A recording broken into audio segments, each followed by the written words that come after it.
This podcast is a member of the Voices of Wrestling Podcasting Network. Visit voicesofwrestling.com to hear the rest of our great podcasts, as well as show reviews, columns, opinions, and updates across the world of wrestling. To the highway in a brand new day. Over the rainbow, gotta let it go. So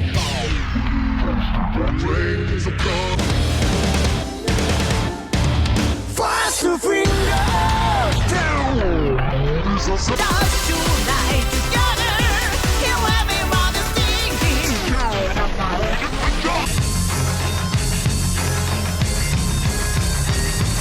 你看到我就怕，头皮发麻，我的手。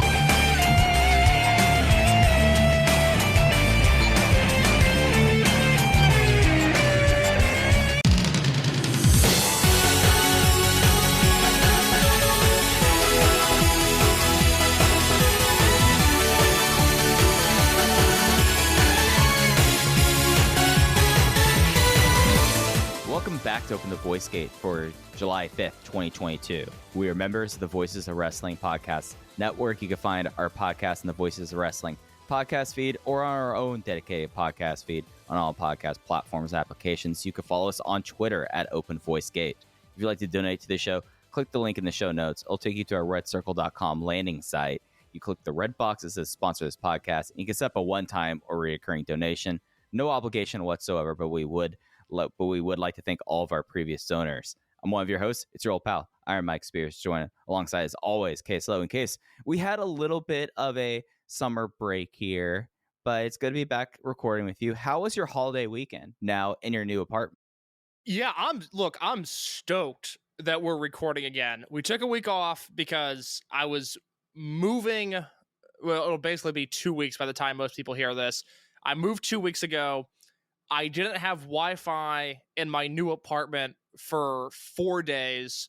That, of course, really made my job, where I do digital online stuff for part of my job, very, very difficult.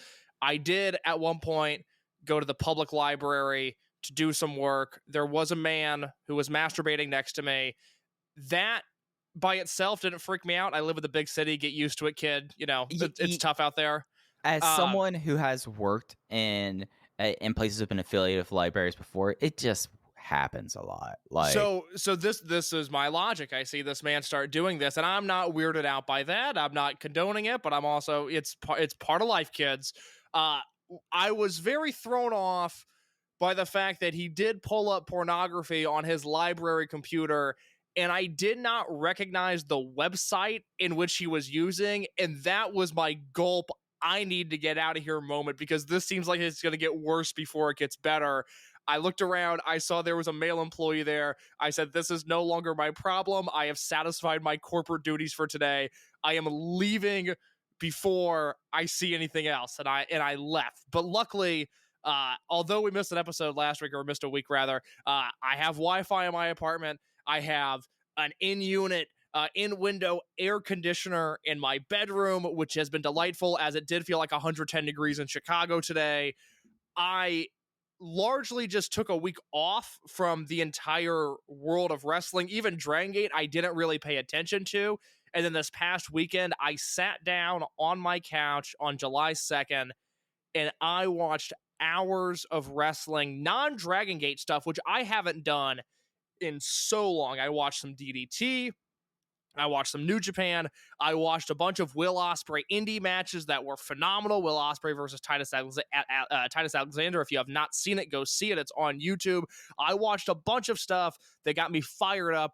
And then I remembered, oh, wait a minute. Dragongate's got a Kobe Sambo Hall show coming up. They've got a bunch of YouTube uploads I need to catch up on. They've got a director's cut of an Open the Dragongate Championship match that I need to watch. And we're within a month of Kobe World and Ultimo Dragon's 35th anniversary, and I got fired up again. I am stoked to be here.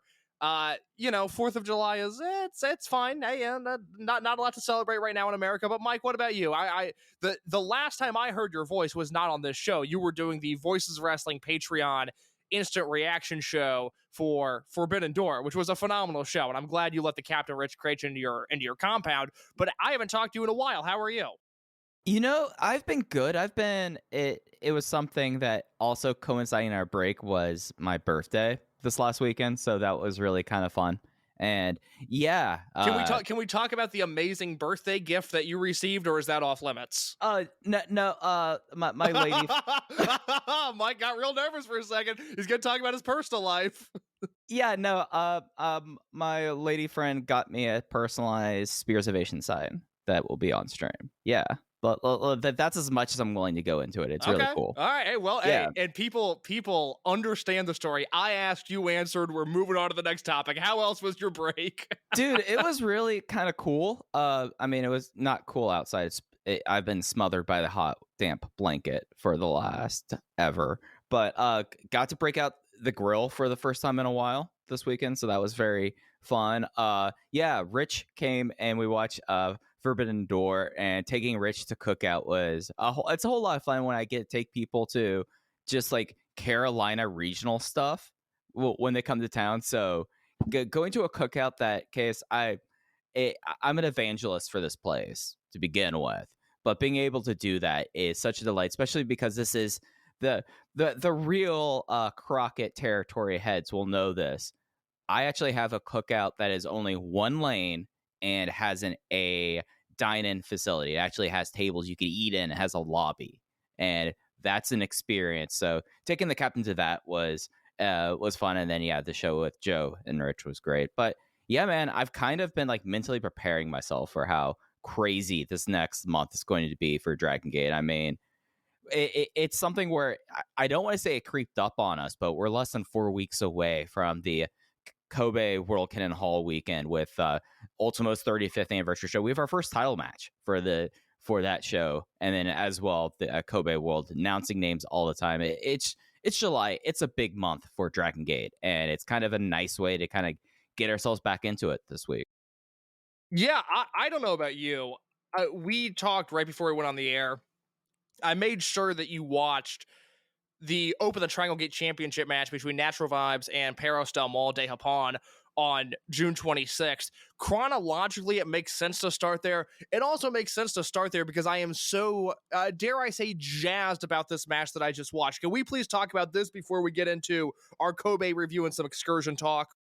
Yeah, let's get right into it. I'm a big fan of doing things chronologically, to be quite honest. Like much better than just haphazard, just bouncing around here. Like, and I think it's really worth giving this match the highlight it deserves. This is from Kasukabe on June 26th. This case said this is up on the Dragongate network as a director's commentary. Just to be clear about this, but just because they've done so much stuff on YouTube over the last 4 months and they're uploading stuff this constantly there. This is like how it was last year with the director's commentary stuff. It was Perros del Mal de Japon of Eita, Kotaro Suzuki, and Nosao Rongai defending the Dragongate Championship against the Natural Vibes team of KZ, Strong Machine J, and UT. It was Kotaro Suzuki getting the win on UT with the Blue Destiny. And okay, so let's just like get right into this and have real controversial takes within the first 10 minutes. Nosawa might be a genius work. Dude, it's unbelievable. I don't like that we're in a position where we are the Dragongate guys, we're the Dragongate podcast. People know that we're going to enjoy this product more than most, and it's a tough balance, especially when Dragongate, which over the past year and a half, 2 years, has been on to the degree that it has. It is tough to come on here and not sound like cheerleaders at times, because that's never the impression that I want to give. I talk at length about how much I hate 2017 and 2018 and booking parts of this company that don't always click with me. I feel like I'm a very fair man, but I am put in a position in the summer of 2022 where I am talking about the title picture in Dragongate, and I am talking about what an effective world champion Kai has been, and what a phenomenal undercard presence, both in the ring and on the microphone, that Nosawa Rongai has been. And if you're parachuting into this podcast and you know even just a little bit about 21st century Japanese wrestling, that sounds absurd, but that's the reality that we're living in.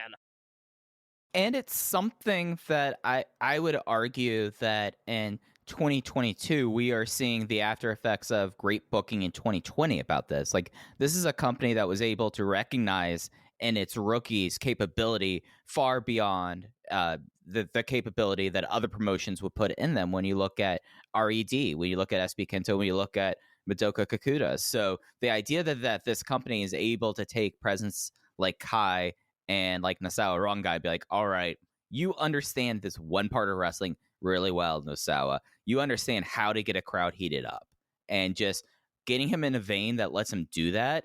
It's phenomenal to see. And you had like the perfect partner with him with this. And UT, like this entire match, it's 16 minutes long. And I would say a good solid 8 minutes straight is UT selling. And it's phenomenal stuff.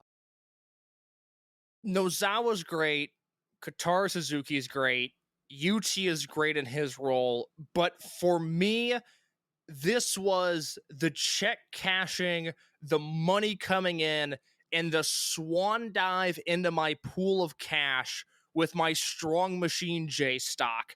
I said 4 or 5 months ago, after being maybe his harshest critic in the small wrestling media that covers this company, maybe his harshest critic for about 2 years, I said 4 or 5 months ago, I said, you know what? I'm seeing something with Strong Machine J. This is a guy whose gears are turning. His confidence is there. He's wrestling like a different human. And this was the first time that we saw him in a big featured spot in a big match built around him, away from the Machine 1.0 persona. This was him in Natural Vibes, him getting his mask stripped, and then him making this hot tag and obliterating Perros, and then having this great closing stretch with all the guys there. This was what I've been waiting for from Strong Machine J. This was the thing that a year ago I didn't know if he had in him or not. This was, if this is his ceiling, then fantastic. Job well done. I'll take this. I hope he can do it again. I hope he can replicate this. I loved his performance as this credible yet plucky babyface that was tough, but not tough enough to specifically deal with the weapons that Perros throws at you. This was such a phenomenal performance from Strong Machine J. KZ was great, UT was great, but on this night leading Natural Vibes, it was Strong Machine J. Yeah, and it's something, Case, that like you're cashing in here, and it's something that I'm surprised. I hope you're not getting fully out right now. I would still hold on to a good portion of it, because the performance here from Strong Machine J wasn't just like a great tag performance. It just was something where like you have the mask grip and his hair flopping out of it as he's firing up. And you know how a couple weeks ago I was like, I don't know if he should really be sticking with like the singlet and like the mask type, and they might shake it up here. Well, he's already had this first mask ripped. He was not on the Kobe show. Who's to say on Thursday that he's going to show up in Korakuen with like a whole new outfit, you know, like the true Strong Machine J going forward look. But no, this was a real star-making performance in Strong Machine J, and it was something that shows him kind of realizing the opportunity he had and how hot it was when he revealed himself being the breakdancing robot, basically. Like, it's something that's like, all right, now we're seeing these performances, and it's something that it's not necessarily something where I'm ready to like rewrite where like my projection is of him, or like where my thought is, but I'm getting more open to the possibility that all this potential that I heard of and all this, oh, folks love this guy here, we're starting to see it on display here, and it really was the star performance in Kasukabe. And I'm comfortable with projecting him as being this sort of guy. You have to remember, in his career, 3 years deep into his career, he's had 8 singles matches. They are very clearly protecting him in a way that they haven't protected other guys. He had the very awkward, very disappointing 20-minute time limit draw with Ben K in December of 2019. And we talked to people in the building at that show who were like, yeah, that wasn't what anybody was hoping for. They were really hoping that was going to kind of be a springboard for Strong Machine J and a nice confidence builder for Ben K right before that big match against Doi. And it just wasn't that. And then he had, an empty arena match against HF for Dream Gate 2020. And then over the last 6 months, he's had these 6 singles matches. You know, he had one with Hayakawa. He went to Ryukyu Dragon Pro and had one with Yoshida and one with Hibiscus Me. He had a Ho-Ho Loon singles match earlier this year at Kyoto KBS Hall. And then he had the La Estrella and the Shun Skywalker matches in this year's King of Gate. And I thought both of those matches were a lot of fun. I have yet to see from that very small sample size anything that makes me go, credible singles main eventer in his future, but he doesn't need to be that guy. He needs to be this Triangle Gate leading, flag waving of a beloved babyface unit sort of wrestler, and that's what he was in this match. If his ceiling is Triangle Gate guy, Twin Gate guy on his best day, great. I will take that every time because that's a very, very valuable position on this roster. He doesn't need to be a Dream Gate contender if he is this good in this role. I just keep on remembering how for a period when he was injured and was in rehab, how constantly, if you follow the Japanese Twitter account, him doing media appearances, him doing this and that. It's not that I think that the company like sees him like as with that top line potential. It's something that it's like, this is a guy who clearly has a charisma and skills that is going to be needed in the company, and that's going to help him further define this role, you know? And it's something where like the twin and triangle thing, like he has some size on him too. So he adds a little bit of variety to these future pairings that I think projects pretty well for him. I love it. I love the work that he's doing. And then to bring this conversation full circle, I continue to love the work that Nozawa's doing. And I've talked about it since last November when he came in and he and Eita defended the GAC junior belts against Jason Lee and Coach Minoura. And I said, technically Nozawa wasn't great in that match. He didn't do anything that blew me away, but his presence in this pretty boy heavy era of Dragongate, I think even in the context of the, 1999, I'm as old as Dragongate. I'm 23 years old. In the 23 years of the Dragon system, this feels like an especially pretty era with Kota Minoura and Jason Lee and UT and KZ and all these very good looking guys. Nozawa's work really stood out as being different and being effective and having some stick. I kept on thinking about that match. I kept on thinking about what Nozawa was doing, and he popped back up at Dead or Alive, and I thought he was a lot of fun there. I've enjoyed all of the work that he's done with Minorita. I love this story they're telling with the Triangle Gate belts. Let me ask you this. Instead of being 100% accurate about what they're doing with the Triangle Gate belts, I am now only 99% accurate, as this was the first successful Triangle Gate defense of the year. It came after the belts bounced around from Perros to the Stinger trio of Seki Yoshioka, Yoshinari Ogawa, and Yuya Susumu, and then those belts bounced to Atsushi Katoge, Daisuke Harada, and Yohei before finding themselves back on Perros del Mal de Japon. Do you make anything of this first successful defense of the Triangle Gate belts, or do you still think this is just another way to get us to Kobe World where M3K is going to take these titles? I think that I still think the end goal's there. I think this is something that they've shown a propensity over the last 18 months to be willing to find a show and be like, hey, well, let's burn a title match here, especially one that's not in doubt. Like, let's do like a hometown SB Kento Bravegate match. Let's have someone in their hometown challenge Daya for the Bravegate as well. So like there's been a propensity to do this. Now we're starting to see the twin and triangle kind of do this as well. So I just kind of look at it as like, hey, that they found a good place to do the defense here. And it's something where I always felt like Perros were going to get the belts back and be the team dropping them to M3K to begin with. So it's like, all right, we're 25 days out from when the belts are going to be situated for the near future. So might as well. I mean, especially when you look at how their TV schedule is and what all they have to get done, you might as well do this now. Do you think this was a Nozawa power play with him in the booking room going, no, brother, we're going over, natural vibes going over, not going to work for me? Oh, I think that he entirely basically held up Genki Horiguchi the entire time going, listen here, brother. Like there's a lot of brothers, and let me check to see what Takagi's got to say about this, like a lot of that kind of posturing, What was it that Low-Key told Jigsaw when they wrestled in Evolve? Like, you are not a world-class striker. You don't belong in the same ring as me or something. I forget the exact quote, but Low-Key was basically like, Jigsaw, I don't buy your kicks enough to wrestle you. And I'm sure Nozawa looked around, I was like, I don't know about this UT guy. I don't know if he's legit or not. I don't know if people are going to buy him beating me. And the insane thing about this case is that we've been talking about this match for like the last 10 minutes.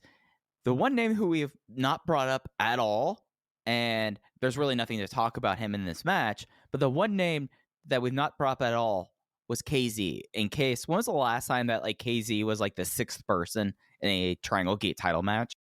It's amazing to think because, you know, with Natural Vibes 1.0, the entire unit was built around him being the star of Triangle Gate matches. And even though his profile has been raised in the second incarnation of the unit and he's more of a main event singles guy now, it's KZ. And with all due respect to his partners, he's teaming with Strong Machine J and Yuki, and they took the ball and they ran with it. And KZ, I mean, God, for the first time, think about all the hard work that he's been doing since he left Mad Blanky. We have to go back that far because early 2015 is that Brave Gate match with Tozawa, which was the real turning point in his career. And ever since then, he has been the workhorse of Dragon Gate. He has been the guy, he's been the Christian Cage outworking everyone.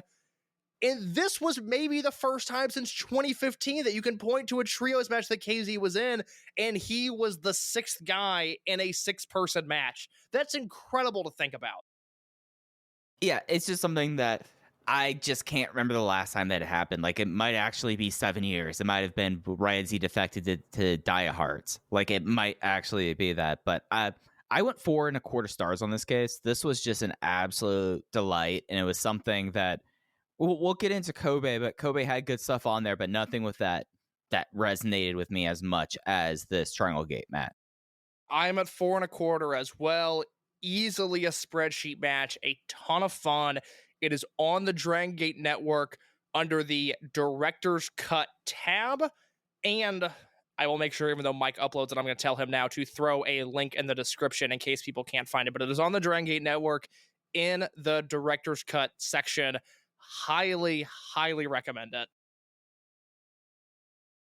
Support for Open the Voice Gate this week is brought to you by HelloFresh. With HelloFresh, you get farm-fresh, pre-portioned ingredients and seasonal recipes delivered right to your doorstep. Skip trips to the grocery store and count on HelloFresh to make home cooking easy, fun, and affordable. That's why it's America's #1 meal kit. In case we're right now in the heart of your beach life summer, and let me tell you, there's some stuff in this HelloFresh menu that they're shipping out this week that I think would suit you just fine for your big dream on Lake Michigan. Oh, what, you think I'm not going to clean up on this sweet chili pork and cabbage stir fry? You don't know me if you don't think that's right up my alley. Same with the melty Monterey Jack burgers. Same with the steakhouse style pork chops. These are world-class meals and they're coming to your door. Even an idiot like me could fix them. And that is the greatest thing I can say about any sort of meal prep company, is that they're going to put it in a box, they're going to ship it to you, they're going to give you dummy-proof instructions, and then you're going to go, oh, wait, did I eat out last night? No, I just had a world-class meal that I prepared myself, and you can go into the next day feeling proud of yourself because you did something, you made something, and it tasted great, and it's all thanks to our friends at HelloFresh. And one of the great things about HelloFresh is the fact that you could diversify the menu of seasonal options such as salmon, limon, and pasta primavera. I mean, it's hot, like pretty much like unless you are living like in Maine, it is a scorcher out there. And HelloFresh is going to make sure you're going to be eating filling, but not heavy meals right now. Like the last thing you really want to be eating is like a deep casserole right now. And let me tell you, looking at HelloFresh's menu for this week case, do you see a single casserole here? No casserole. Yeah, no, this is good stuff. You're going to want to get in on this HelloFresh promo code. Yeah, so the way that you do this is you go to hellofresh.com/VOW16 and you use the promo code VOW16 for up to 16 free meals and 3 free gifts. That is hellofresh.com/VOW16 and promo code VOW16 for up to 16 free meals and 3 free gifts.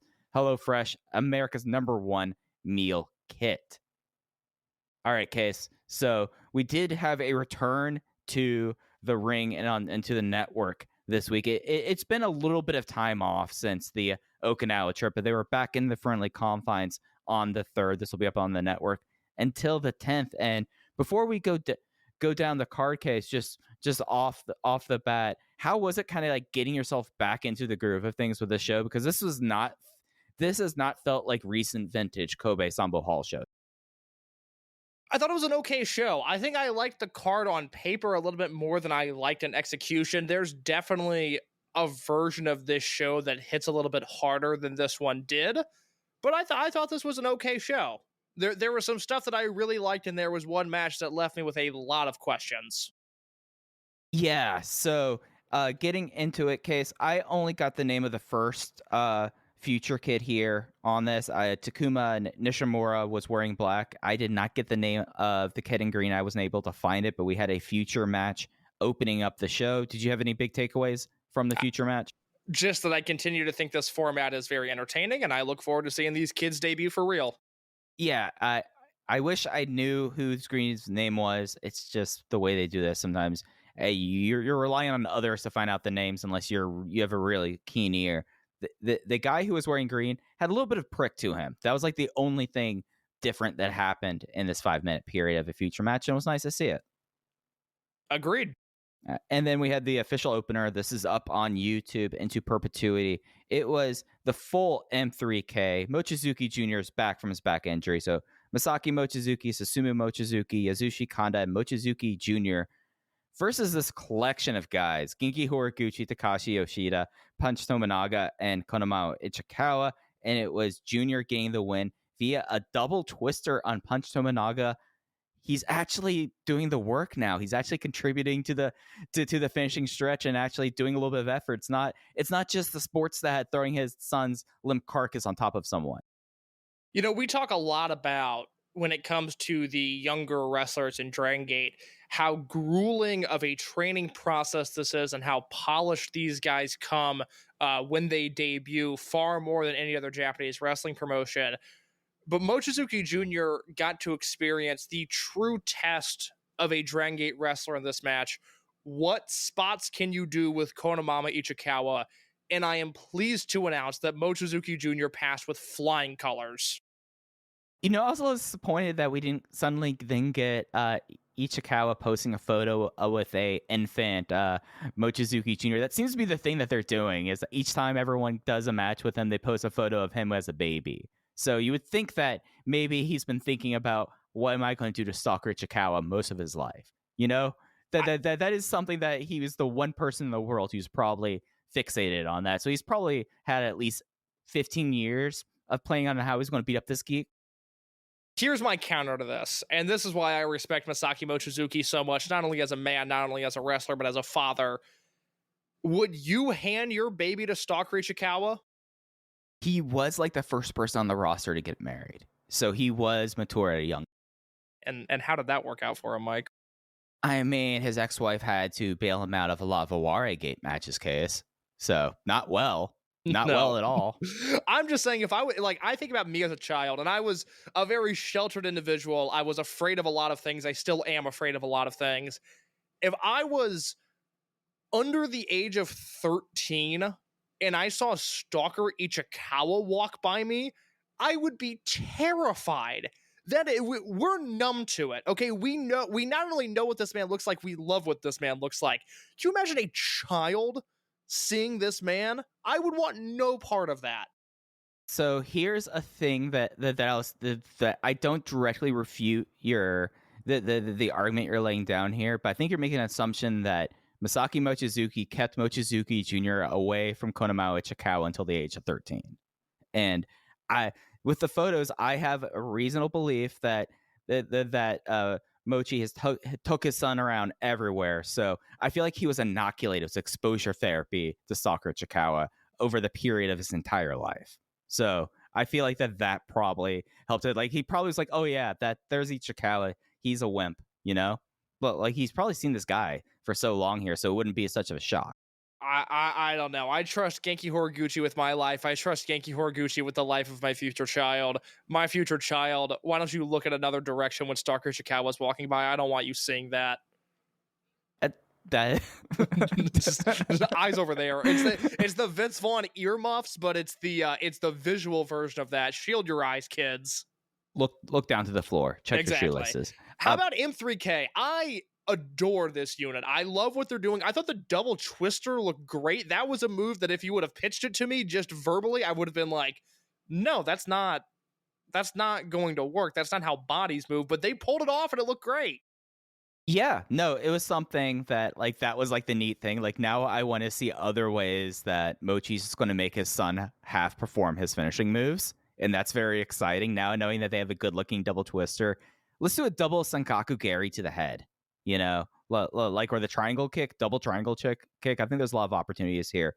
But the act has worked. It's something that the fact that, I mean, other than Final M2K, that they've let M2K just only be a nostalgia act for so long, so that now that they're giving them this one big run as M3K, and now you get like the second generation star there's a lot of shelf life on this, and it's something that I think really could only happen in Dragongate in a lot of ways. Like, what would happen in New Japan if they decided one night only to have a revival of the Blue Justice Army? Nothing. So I feel like that everything about M3K to this point has been an unqualified success. Case, when was the last time you saw Takashi Yoshida walk to the ring with a pineapple before the third? To quote my favorite band, Stained, it's been a while. Yeah, that was something I was like, oh, we're in for it here tonight. But yeah, M3K, just a success across the board, and they're continuing their march into the Kobe World Cannon Hall weekend, probably as, I would say, the bookmaker's favorite as Triangle Gate champions. I guess the one question I would have about M3K for you, Case, is how do you like M3K in this kind of match that was like a low stakes, that they aren't going for double ring out committee stuff, versus the matches we've seen with them before where they would do the full M2K experience? Look, I'm a big proponent of the double ring out committee. I love that they work these double countouts into an exciting finish. But there's no reason to do that against a unitless, meaningless opening team like this. So I'm a fan of the way they played this. Yeah, it was something that I was like, okay, that's cool. And that kind of lets you see a little bit more of, Mochi Jr. outside of having to do the M3K act, so it's good to see. The second match we had was building up this Thursday's huge Apuestas match. I think we need to check with Cubs or someone to see if this is the first time ever that a skateboard will be at stake in a Apuestas match. But this is the build-up for this. This was D Courage, Yuki Oshioka, and Dragon Daya versus Don Fuji and Isha Nahashi. And it was Don Fuji with a flash ghetto press on Dragon Daya. And my one big note that I had before we start this match is Isha Nahashi is having to basically walk Don Fuji to the ring on skateboard. I love the fact that Don Fuji has not improved whatsoever on the skateboard. No, I love the build of this. I don't know. This is going to be the interesting thing to see. I think if this is 2015 Dragongate and you're doing Fuji versus Daya like this, I think we're guaranteed a great match. But like I talked about last month, when they did the Korakuen Hall doubleheader, I mentioned that the June 2nd King of Gate finale show, that even more so than the Torimon reunion show, felt like a vintage Torimon Korakuen Hall outing, which means that there's not really room for great matches because most of the matches are going to be under 10 minutes. They're going to be very story driven. There's going to be an angle at the end of those matches. And although you would consider this Fuji versus Daya match to be the quote unquote blow off, I don't know if we're in for what will be a notebook style match. I don't know if it's going to be great. I do think, and this is ultimately the goal of wrestling, is that it's going to be madly entertaining. I feel very bullish about the end entertainment result of Fuji versus Daya. I think the build of this has been super entertaining. I thought this match was okay. A lot of Isha Nahashi stuff here that I enjoyed. He needs to do something sooner rather than later. He's, a little lost out there. Obviously, no Ricky, no Shoya Sato. We haven't heard from Ryofuda, and his two other contemporaries are in Mexico. We'll talk about that a little bit later. Ishin's the guy here, and he's not winning. He's slowly improving. I think he's very good. He's not really doing anything new, and he's surrounded by guys that are doing something new, whether it's retirement or Mexico, or, in the case of Mochizuki Jr., just being thrust into the main event spotlight, which he deserves. So it's tough to say. I kind of gave you two thoughts there. Isha needs to do something, and I'm very excited about Fuji versus Daya. Yeah, so taking Ishin first, I thought this was a great performance from him, and it's something that, especially like the chop battle towards the end, I was really, really like liking the just how everyone was really kind of fit together well. Like I think that it's something that there is the history with Koji Shinriki and Don Fuji. Of course, the Koji Shinriki like worked on shows that Don Fuji promoted and would bring the kids, and that's how, in a lot of ways, in a soccer Ichikawa anniversary show that led to the Nahashi brothers being involved with Dragongate. So I think that, and it's something with like Don Fuji that it's such like a low stakes, lower card tag team. I think that might be the next step for him in the way. And you could play up the sumo history, which is something the company will do. And it's something that, I mean, he's almost 2 months to his anniversary.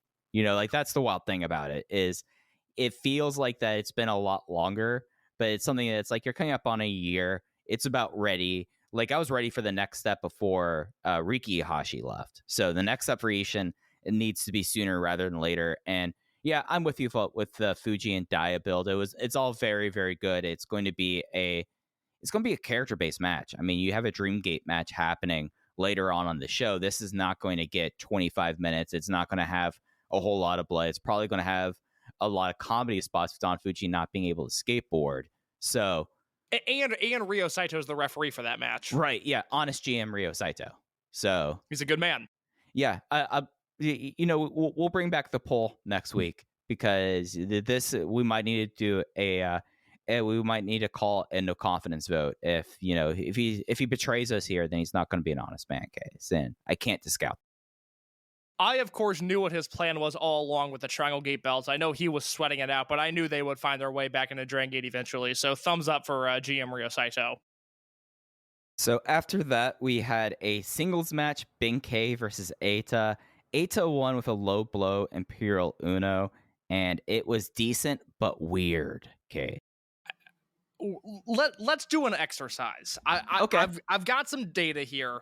Let's do some exercise with Eita and Benkei and 16 other wrestlers. So I don't know if you know this, Mike, but in Dragon Gate history, 2004 through now, there have been 18 unique Open the Dream Gate champions. We're going to go through one by one. I'm going to ask you a two-part question. I'm going to ask you if the peak of their career was their first Open the Dream Gate run, and if it wasn't, did they peak before or did they peak after? Does that make sense? Yes, it does. I'm ready to play the game. We're going to go in order. Shima, in the summer of 2004, was that his peak? And if it wasn't, did he peak before or after? Boy, this is an interesting one, because I know people that would say that his peak was before this. And, I see the rationale there. But I would say that this was not his peak. His peak would be later. I agree. Masaki Mochizuki, end of 2004 through most of 2005, was this his peak as a performer? I'm already going to turn this game on the head. Yes, because he's been at his peak ever since M2K form. Okay, all right. I don't know if I agree with that answer. I don't know if I even agree with the logic you just used, but I will move on. I would say that is not Mochizuki's peak. His peak comes in 2011 during his next Dream Gate run. But let's compare 2005 to 2011 Mochizuki. Is there really much different? I love that 2005 run. Obviously, there's the Ryo Saito match in February, which is an all-time Dream Gate match. He's got the Taka match, which is very good, not great. He's got the Don Fuji match in Korakuen May 2005, which is outstanding. But I think in 2011, I don't consider 2005 Masaki Mochizuki. I don't know if I think he's one of the 10 best wrestlers in the world. I don't even think he's the best Dragon Gate wrestler that year. 2011 Masaki Mochizuki is one of the best wrestlers I've ever seen. Okay, that's fair, because I would say that Don Fuji match would stack up with his 2011 run. But the rest of that, I think that's a fair statement. I just wanted to be a little bit of cheeky. I just wanted to be a little cheeky there, Case. All right, so after Masaki Mochizuki, of course, was Magnitude Kishiwada. Was his peak as Open the Dream Gate champion. This is spring of 2006. So personally, as my voice reaches a new octave, personally, I think his peak was later. I think the Zetter and Triangle Gate team was the best use. I completely agree. I think he's better in 2005 in the build to his Dreamgate run, and I think he's better after with the time period you mentioned. So you sense a pattern here. No to start. Ryo Saito in 2006, was that his peak as a performer? Yes. In 2006, you think? Yes, that was the failed. He was protected with that, and he was turning in the performances there. And if you want to talk about a concentrated peak, that was it. His tag work since then, excellent stuff there, but we're talking about like a concentrated peak. Like what's the last time he's really had, and I know that there are some Cyrio fans, what's the last time that he had matches that compare to the rise that he was having towards that Dreamgate title? It would be almost 10 years ago, Yamato 2013. That's the last undoubtedly great Super Worker Ryo Saito match. Yeah, so I think 2006 is his peak. Okay, I'm going to be a little nitpicky here. I'm going to say no. I think he tapers off towards the end of 2005 after, he's, it's an exercise. I'm trying to prove a point here. Right. Let me push my agenda. You're right. You're right here. Yeah. His peak was like 2 months before he won the title. All right. So we'll call it a yes and no on Ryo Saito. Susumu Yokosuka, 2006, singlet wearing Susumu Yokosuka. Was this his peak? No, his peak was later. Of course, I completely agree. Don Fuji in 2006. This might be his peak, even though he has flashes of brilliance because he actually had focus on him, you know? I think we historically underrated, and I think this is going to be one of my new talking points. Buddy, look at my TWE 100 from last year. Who was the only person who voted for Don Fuji in the top 100 wrestlers of all time? I don't remember. Well, are you looking for a specific name? I don't remember. No, it was me. That's right. That's right. I think we historically underrate how good that Mochi Fuji tag team was, and I think you would extend that work from like 2009 to the 2011 Dreamgate Challenge versus Yoshino. That is better than anything he was doing in 2006. I say no. And if you really want to kind of say like this, if you really want to like stretch it back to that Veterans run with like Mochi Fuji and stuff like this, you're talking about 07. So like his peak was like right after it. Started right after. Yeah. This is an odd one, but he is a former Open the Dreamgate champion. We don't have to spend a ton of time on this, but Jushin Thunder Liger. Do you think the peak of Jushin Thunder Liger's career was his Open the Dreamgate championship run in 2007? One can argue, Case, because of CTU, that yes, this was his peak. However, even I already was a stinker earlier. I'm not going to be a stinker right now. No, his peak was much earlier. Come on. Yes, that is a very fair statement. So now we get into, again, we're talking about the first Dreamgate run. Shima beats Liger for the belt for his second run, but the next Open the Dreamgate champion is Shingo in July of 2008 through December of 2008. Was that 5-month run the peak of Shingo's career?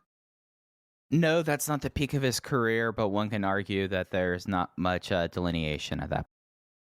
I think by the time he holds the belt in 2015, he is a whole other animal, and that is the best work that he's ever done. What about Naruki Doi, 2008 to 2010? A much maligned Dreamgate run, but would you say this is the peak of his powers?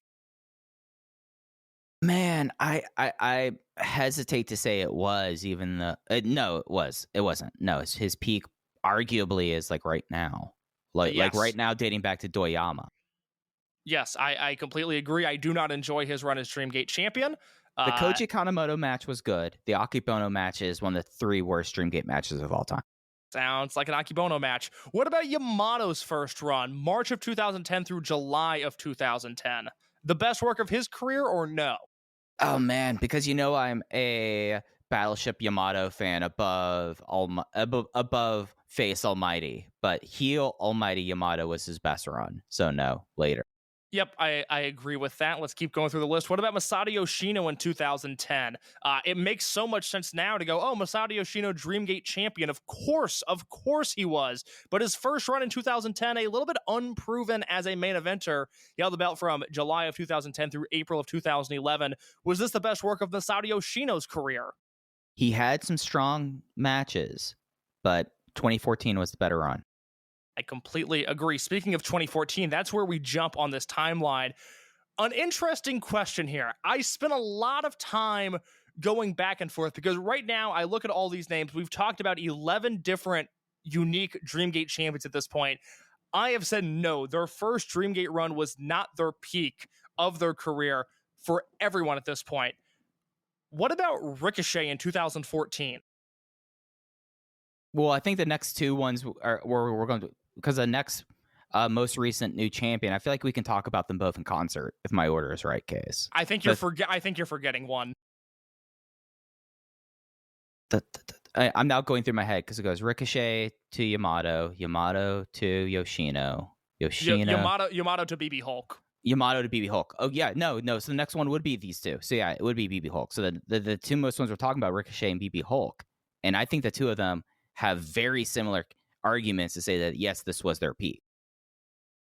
Okay, we'll go through these. I'll say yes to Ricochet. I think 2014 was the peak of his career. It's hard to explain to somebody that wasn't around in 2014 what the first 8 months of his 2014 looked like, where he was the biggest star kayfabe wise, like we should say in kayfabe, and the way that multiple promotions, not just Dragongate, but PWG, Lucha Underground was kicking up then, and Best of the Super Juniors, 4 different promotions.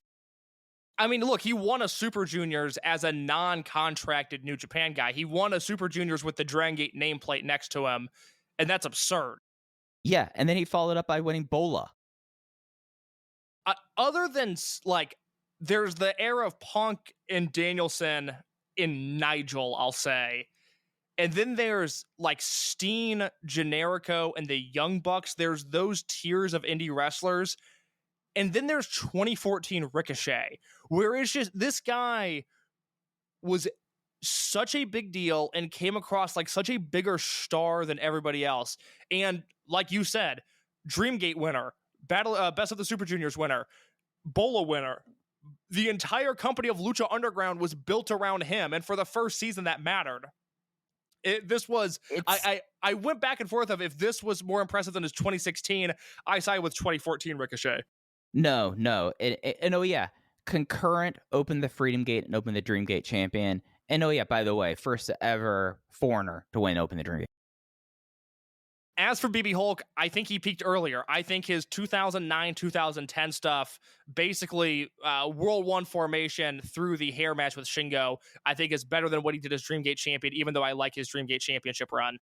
I just have a soft spot for that 2014 run they had until him and Shingo decided they don't like each other's bodies anymore. I felt like that this was like something that's like, oh, as someone who was a BB Hulk fan in 2007, I was like, this is kind of the run I was hoping for him. I mean, he had these incredible generational matches, and yeah, like the run with when he first went heel was tremendous, but a lot of that, like, even though he was a featured guy, was in support of either Shima or Akira Tozawa, though.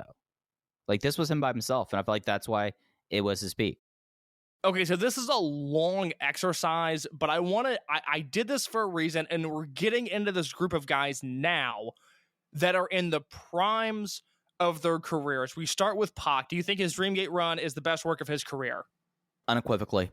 Yes, I completely agree, but I also think there's time for him to top that. Would you agree with that?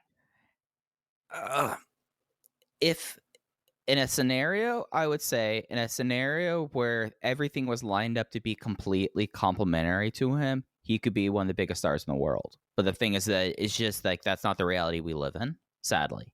So I don't think he's going to be given the baton as much, even though I liked my early birthday present of him becoming the All-Atlantic champion case. I like that a lot, but I just don't think it's going to compare to 2019. Ben K from July of 2019 through December of 2019. This is why we're talking about this. Yeah. Was that the peak of his career? To this point, and I feel like that's the thing we have to do with the guys as we continue on this. To this point, I think he was peaking higher with the Big Ben tag team on it. Oh, wow. Okay. Interesting. I did not expect you to say that.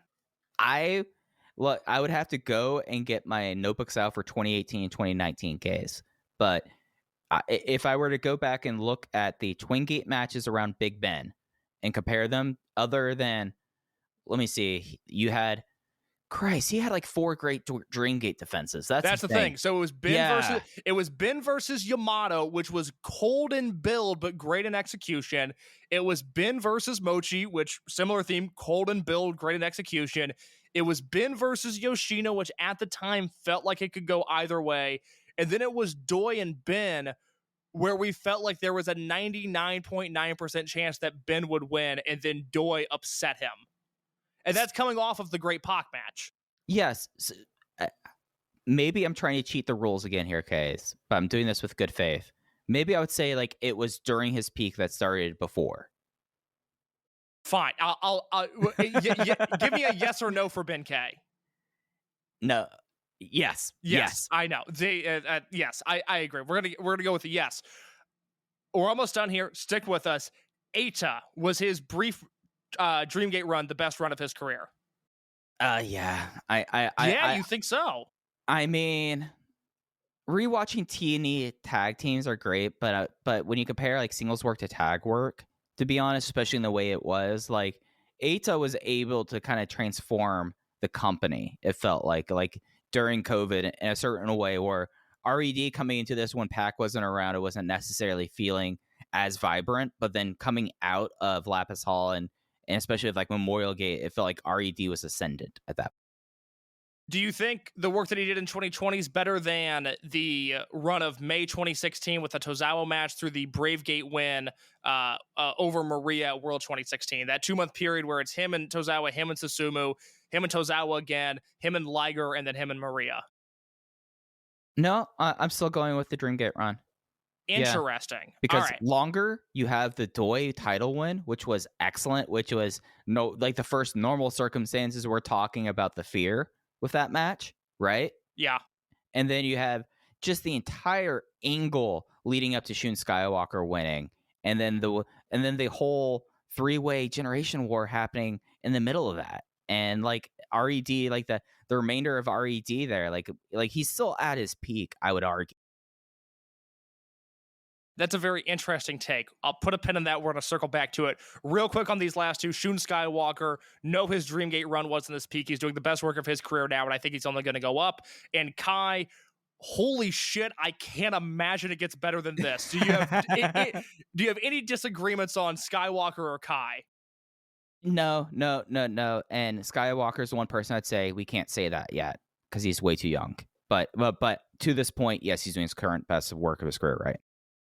So I put all this together. Sorry, it's a very long exercise. Hopefully people cared. Really to say, let's look at this. The only people that have peaked during their Dreamgate runs are the Foreigners, Ricochet and Pac, maybe BB Hulk, and Ben K, and to some degree Eita. I look at this and I look at this list and I say, okay, let's say you think BB Hulk's peak was 2014, which you do. We both agree that he's not going to improve on that. He's on the decline, and that's how it's going to go. With Eita and Ben K, I think for one of them, it's reasonable to think that they, whether you think their peak is earlier or that Dreamgate run, that they can surpass that. And I think that with Eita. But we are now entering a point where with Ben K, he is the first Dreamgate champion I've ever seen where after he loses his belt, I don't know what's next for him. He peaked early and he peaked hard.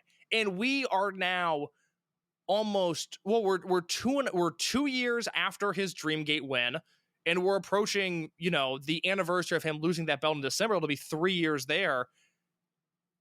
What he has not taken that next step. What is wrong with Ben K? This is like, I'll give you a baseball reference that will alienate almost all of our audience, but Chris Coughlin won NL Rookie of the Year in 2009 for the Florida Marlins, and quite frankly, who the fuck is Chris Coughlin? Nobody knows I know that who name. He is. Exactly. I knew you would. Yeah. I don't know if Jojo Remy listens to this podcast, but I'm sure Jojo will appreciate that as well. Jojo and I are the two people who know Chris Coughlin. That's right. Yeah.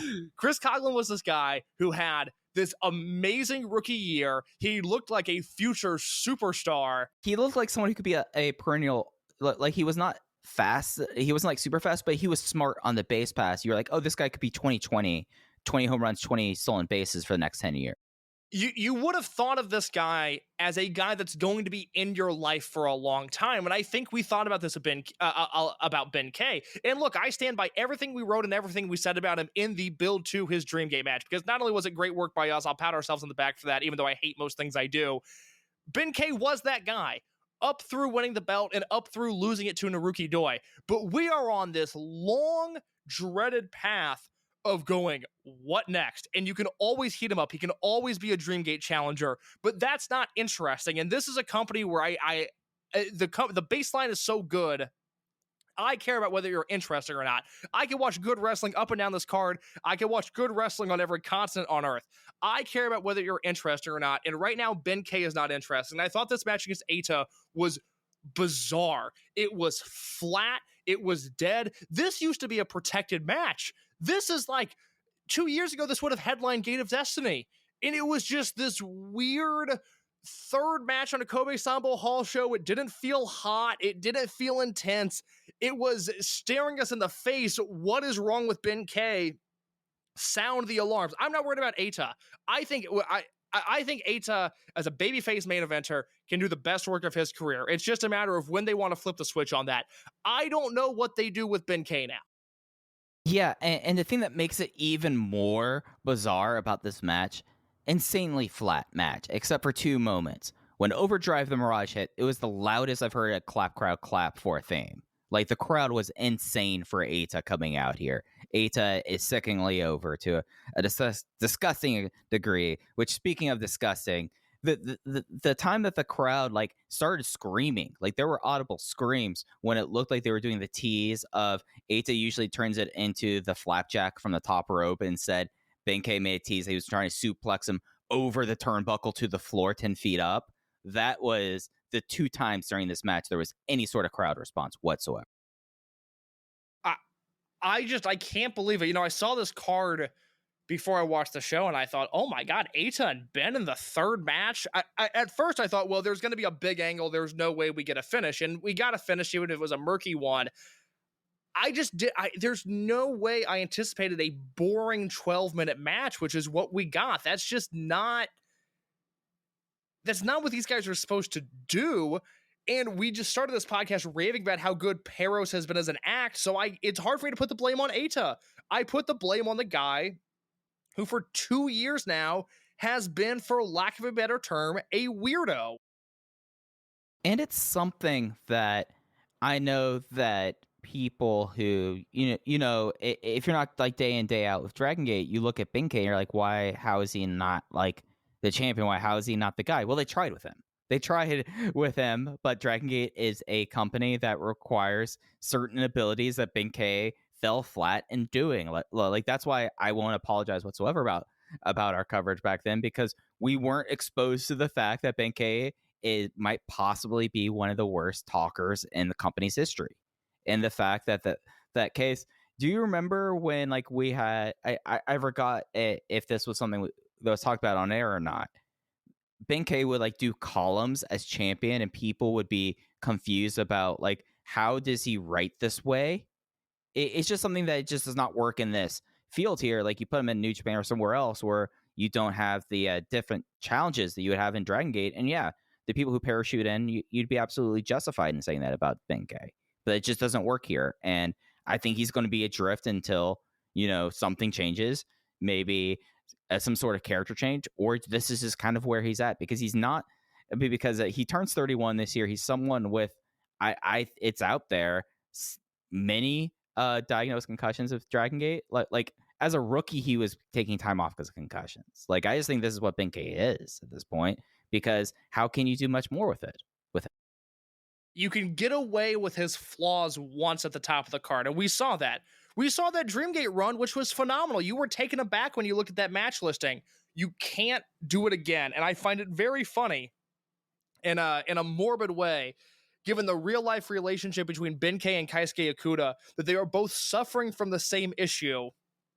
That is that they cannot figure out what their next chapter is. And for Ben, the reason I went through all of those 18 champions is that we are entering rarefied air where we might have seen a Dream Gate champion peak with his first reign, and that has never happened before. Again, with maybe the exception of Ricochet and Pac and BB Hulk, guys who had a decade plus career under their belt before they won the title.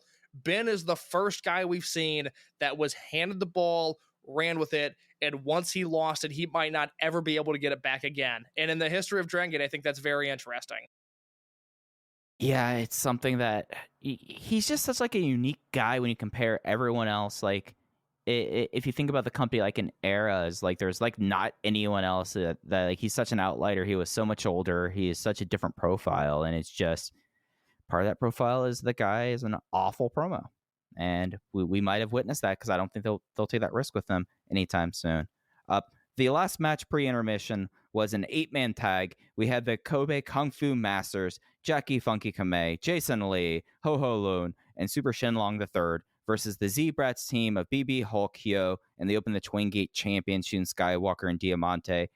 Jackie Funky Kamei got a enormous win, arguably one of the biggest of his career, pinning Shun Skywalker after the Project Day. And I went back and watched this move like 3 times with it. It is really sick. The best way to describe it is a top rope Casadora bomb, and it was really really great stuff. I had this as my match of the night, case, and after that we had the challenge where JFK and Jason Lee will challenge for the Twin Gate at Ultimo's 35th anniversary show against the Z-Brats champion team. Match of the year contender alert. Not this match, but that Twin Gate match at the Ultimo anniversary show. We just went through a really long exercise. I'm not on this week. This week, I'm not going to make you go through every Twin Gate match in Kobe World history, but just know at some point we are doing that because I think, first of all, I think people are going to be amazed at how consistently great that style of match is. And then 2, this could be the best one ever. It has that potential. I don't want to put that weight on it. That's not fair to those guys. But realistically, it has that potential. I mean, one of my notes I had down in this match was JFK might be the best person in the company taking a Z-Brats beatdown. So you're going to have that in play here. Because and think about Jason Lee's career of think about Jason Lee's career of hot tags. That is a combination that you want. Oh, absolutely, absolutely. And last month the debut of the Kung Fu Masters was really kind of like taken aback, going like, "Oh, this is what we're doing here now," and it just didn't necessarily, in my opinion, didn't feel like a fully cooked act. So much life here. The crowd was along with it here. It's something where I guess the question is, Case, they will technically be in Kobe for this title challenge. Will this be them as members of Natural Vibes or as Kung Fu Masters? I believe, and I could be wrong, I guess this is really the only place that this would come up, is this specific event. I believe the Kung Fu Masters are exclusive to Kobe Sambo Hall. I think this will be a Natural Vibes challenge. That was, I believe, the agreement that was made between them and KZ on him basically lending the rights to JFK and Jason Lee for this unit. I mean, you're really missing out. You're really pigeonholing the Kung Fu Masters as a small room act, Look, this is also my match tonight. I went 3 3/4 on it, just missed the spreadsheet. There's a lot to like. It's exactly what you would hope for when you see these 8 guys on paper. There was one spot that I have to mention, which is Jason Lee going for that tornado DDT that he always hits on Diamante. And Diamante caught him in mid-spin, threw him up into the air, and then Shun Skywalker punted Jason Lee in midair in the chest. And that was crazy.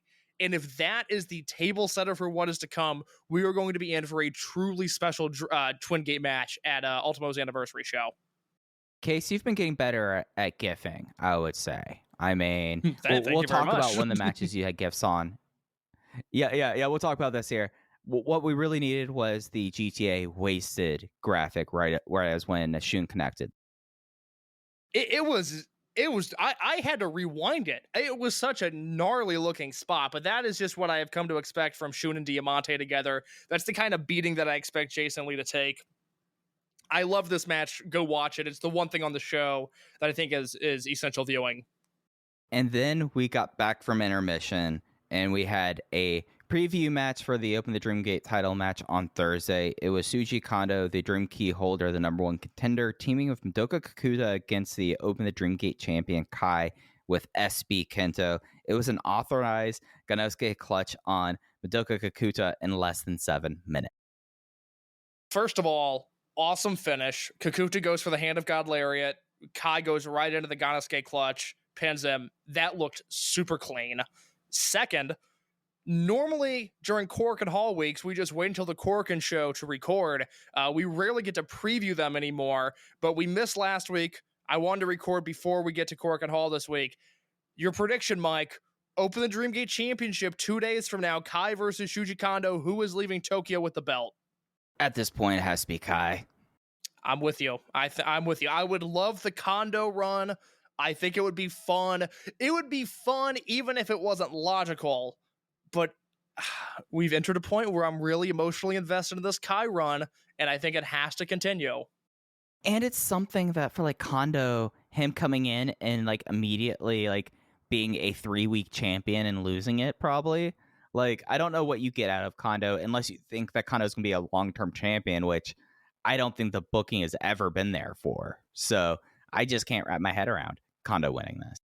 Yeah, I don't see it happening. I think there's a reason he beat Kai. In King of Gate, I think there's a reason he beat Kai the way that he did. Kai's going to get his revenge. He's going to look strong going into the biggest show of the year, as he should. And I'm all for that. I think that's logical. I think that's smart.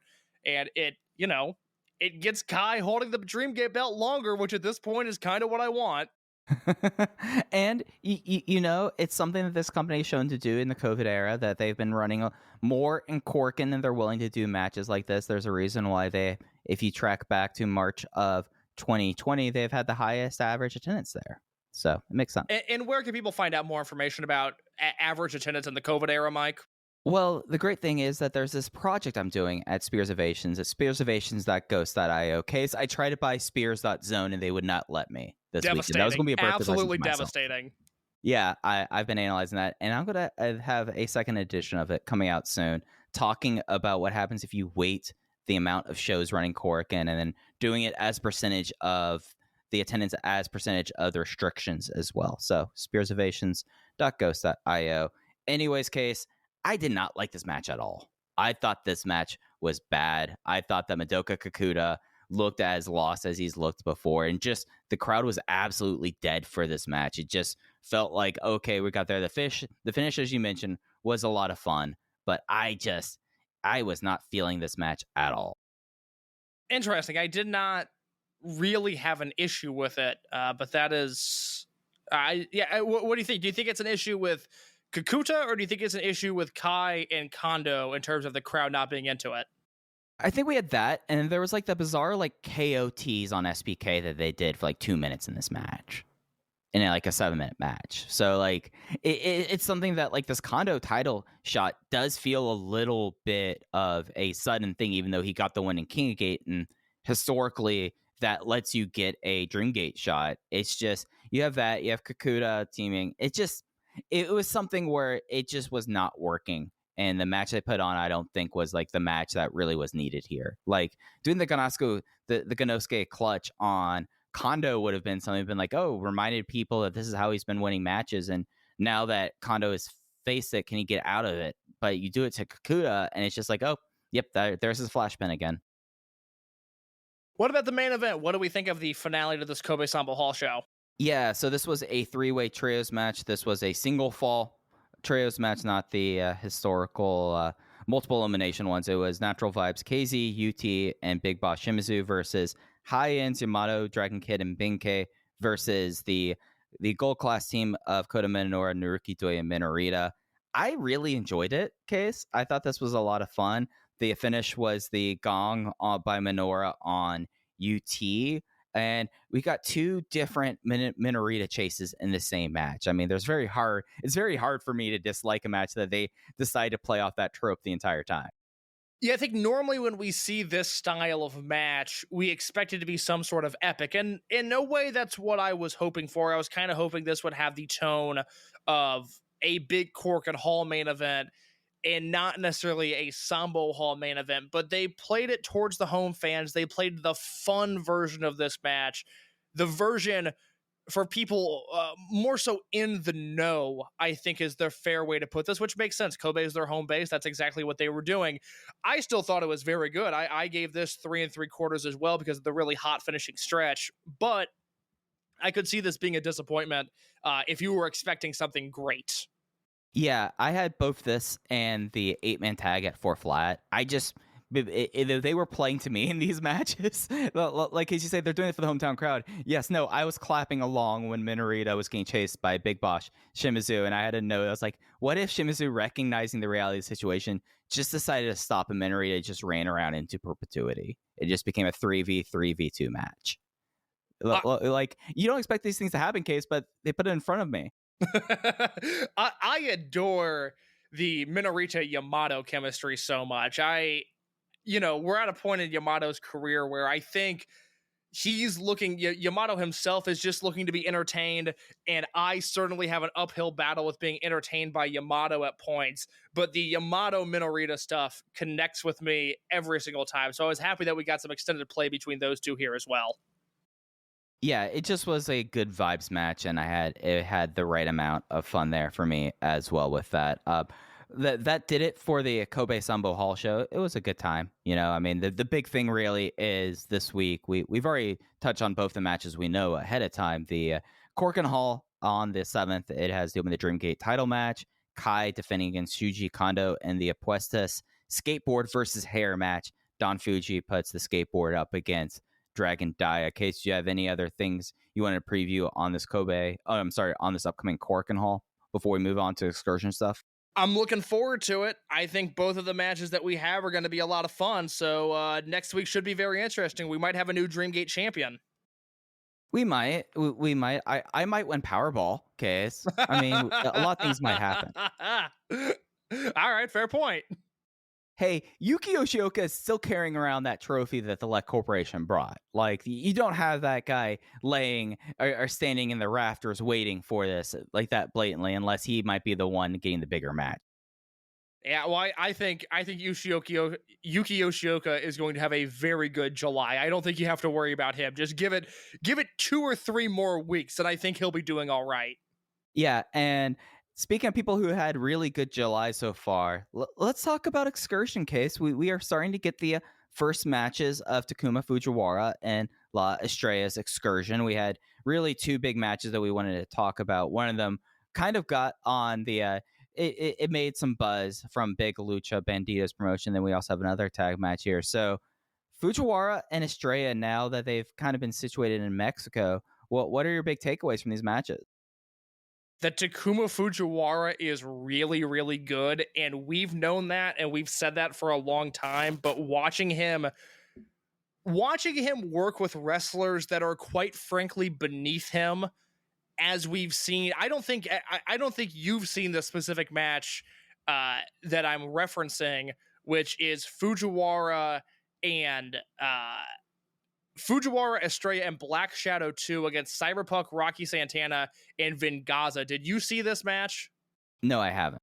Yeah, don't watch it. It is an absolute train wreck, and it is not the fault of Takumi Fujiwara. I mean, it is every bad lucha match you've ever seen, but worse somehow. And you just have these weird bright spots of Estrella doing a dive, and then Fujiwara being Fujiwara, a 20-year-old who's trying to corral everybody, get them in the right spot, have them do the right thing.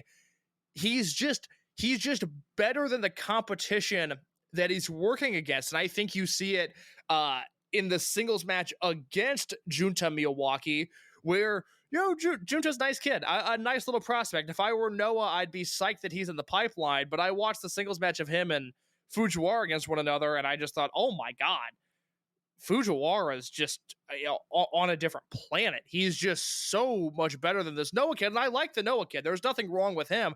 I think he's going to learn a lot, quite frankly, being in Mexico with Estrella and Fujiwara. I think that's going to be very advantageous towards his career. But to answer your question, what I've learned from watching these guys in Mexico, Estrella can do a lot of fun dives, which is what we knew. I haven't learned that, but I am learning just how good Takuma Fujiwara is at this point in his career. You see, I think like this is kind of like what we were talking about. Like this is like a situation that Estrella, like Takuma Fujiwara has been as excellent as I expected. Like I really have enjoyed all the stuff that he has done.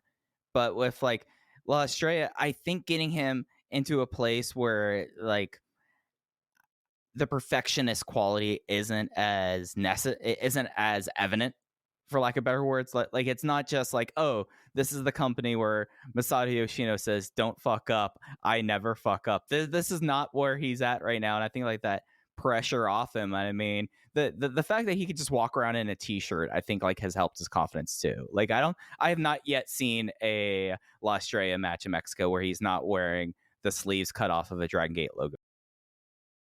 Yeah, Estrella is a much better luchador than he is a Dragongate wrestler, and that's not a dig on Estrella. That's just like you said, Estrella worked one match in Mexico and then was like, you know what? I'm going with the t-shirt, sleeves cut off, super crazy style, and that's good for him. You know, to reference the big lucha match, which is the one that if you're gonna watch anything from these guys in Mexico so far, that is the one to watch because I thought that was a legitimately good match. But Estrella's great when he's able to pick his spots. He's doing Estrella Dragongate things in Mexico. He picks his spots. Some matches he's going to look great. Some matches he's going to get exposed. I expect his time in Mexico to be the same thing. I just think that not having everyone, around, I think is just like a little bit of a confidence boost for him.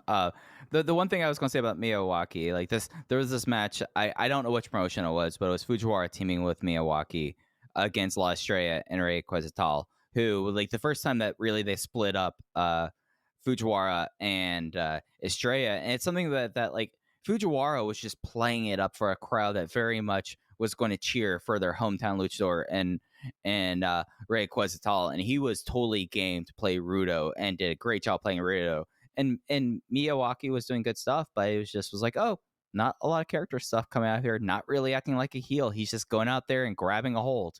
And that was kind of the thing with this. But this big lucha show, I have to say, one more reason why I think La Estrella works better here. He was able to do the Davey Richards special case. He went into the fourth row of Bandito's gym, and that was something that was very much needed out of him at this point.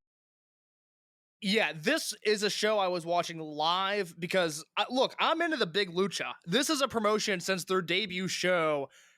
I'm certainly not sitting through every undercard. I'm not as plugged into it as I am even like a New Japan, but a hyped big lucha match comes around, I'm going to watch it. I think Bandito, by all accounts that I'm aware of, has done a lovely job with this promotion. He drew a big house for this show, and I knew Estrella was in the building because he posted on Instagram, but I wasn't sure if they were going to wrestle or not. And they come out, and by the end of this match, both Fujiwara and Estrella seemed like guys that the crowd would be more than happy to have back. Estrella does the big Davey Richards dive. Fujiwara does his big Cape Rana to the floor. This was the exact sort of showcase that you would hope these guys have here. And I haven't seen the Estrella MLW match yet, but I hope it went half as well as this did in terms of debuting for a new promotion. Yeah, the presentation by Big Lucha was really, really solid. It was something that maybe it is something that Banditos put the fine care. Maybe it was Mas Lucha using their cameras or whatever. But it really did come across as like a big show with that. And, the commentary team was like bringing up Shun Skywalker and Yuki Oshioka, being like, oh, yeah, they've been over here. And it was something that I kind of like put two and two together. I was like, we weren't really able to see a ton of Shun and Yuki Oshioka in Mexico because of the overall issues in Mexico, COVID, who was running, who wasn't running, and that here. And it kind of like struck me in the middle of this when they brought it up, Case, that we're going to probably get to see nearly everything that these two guys did on excursions, something that's never happened before in the history of the Dragon. Yeah, I'm really excited about that. I'm really excited about seeing what Fujiwara can do because, you referenced that tag where he teamed with Miyawaki earlier, and Fujiwara was working as a heel for the first time in his career, and I thought it was super compelling. It's not the honed act that he is as the underdog babyface, but I wouldn't expect it to be either. And then you see him here on the Big Lucha show, and he's just doing his big dives. He's running all around. He's a fun babyface like we know. We're going to see these guys grow and develop in real time in a situation that is unfamiliar to them, and I think that's really, really exciting. Yeah, no, it's really cool, and it'll be fun to see. Like, it's worth mentioning as well. Dragongate has been announced as participating in West Coast Pro, and I think it's Revolution Pro Wrestling's King of the Indies tournament later this fall. Really cool to see. Case, not a huge surprise for me. Like, if there were going to be promotions, especially in the West Coast, they were going to go to those. Hopes are high, at least for us. Like, if it ends up that Takuma Fujiwara is able to be there, I think that could be a big weekend for both him and Estrella and whoever else might be on excursion at that time. I looked at flights for that weekend to San Francisco. I did not love the prices that I saw, but we'll see. We'll see. That's a weekend I'd like to be involved with in any way, shape, or form. So TBD on that. Yeah, if it's bad for you, Case, can you imagine what it's going to be like for me? Like, oh gosh. Yeah, that's fair. As soon as I saw this announcement, I ran to Southwest to see what cheap ticket I could grab, and no such cheap ticket existed. It's a little rough out there, but congratulations to West Coast Pro and Pro Wrestling Revolution for landing these guys. I'm on record. I've put over West Coast Pro a ton. I think right now they are unequivocally the best indie in all of America. And other than my local promotions, which fingers crossed something happens there, they've got a few different options. I would love for them to just land one of them. West Coast Pro is the ideal indie for Dragongate to work with, so more power to them. We'll obviously talk a lot more about King of the Indies once we have more info, but I'm happy for everybody involved there. Absolutely, and they're not on our list of promoters that we will later say you could have had these guys and you didn't take that opportunity. These guys are operating. They're willing to take the shot, and I think that even if it's just Estrella, I think it's going to be the exact as you were saying, like the right place for Dragongate in 2022. So I'll be stoked to do it, and as you said, we'll cover it more as we get closer. But Case, I think that's going to do it for this week. Did you have anything else you want to hit on before we get out of here? I've got one brief aside about this big lucha show. I have a match to pimp out and an apology to give. If you have not seen the 5-way with ASF, Jack Cartwheel, Commander, Kometa Maya, and Noisy Boy on this big lucha show, go watch it. It is, I understand if you're burnt out on scrambles. I understand if there's not a ton of appeal in a random 5-way luchador match. Go watch this match. It is so good, and I owe an apology to Jack Cartwheel. I never dug my heels in. I never said anything horrible about this man, but he was starting to get pimped a little bit last year in a way where I was like, I don't know if he deserves this. I don't know if he's quite as good as some of these people are saying he is, but between the work he's done in GLEAT, the work he's done here, and the work I've seen him do a little bit in the US, more power to him. I'm happy that Jack Cartwheel is doing as well as he is, because he was very, very fun in this match. Yeah, he seems like a guy who's really kind of taken advantage of the reality and the hand that's dealt with him. I mean, getting to work Japan and then getting on like these indie shows, and then I know he's with PWG and GCW. It's become a big thing with him. So I mean, it's rough, in my opinion, out there in the indies right now. But he's definitely the person I think he's making the best. I completely agree. So he's a guy that I am now wholeheartedly supporting. I think he's a very talented wrestler. I like what he's done with himself. So more power to Jack Cartwheel. Absolutely. And that's going to do it for us this week. You could follow the show on Twitter at OpenVoiceGate. Case is at _InYourCase. I'm at Fujiheya. Thanks for listening to Open the Voice Gate. We'll be back with you next time talking about this big July Korakuen as we are on the march to Kobe World Kennen Hall weekend, Ultimo Dragon's 35th anniversary, and the 2022 Pro Wrestling Festival in Kobe World Kennen Hall. They're only 4 weeks away, Case. They're only 4 weeks away. But that's going to do it. We'll be back with you next time. Take care.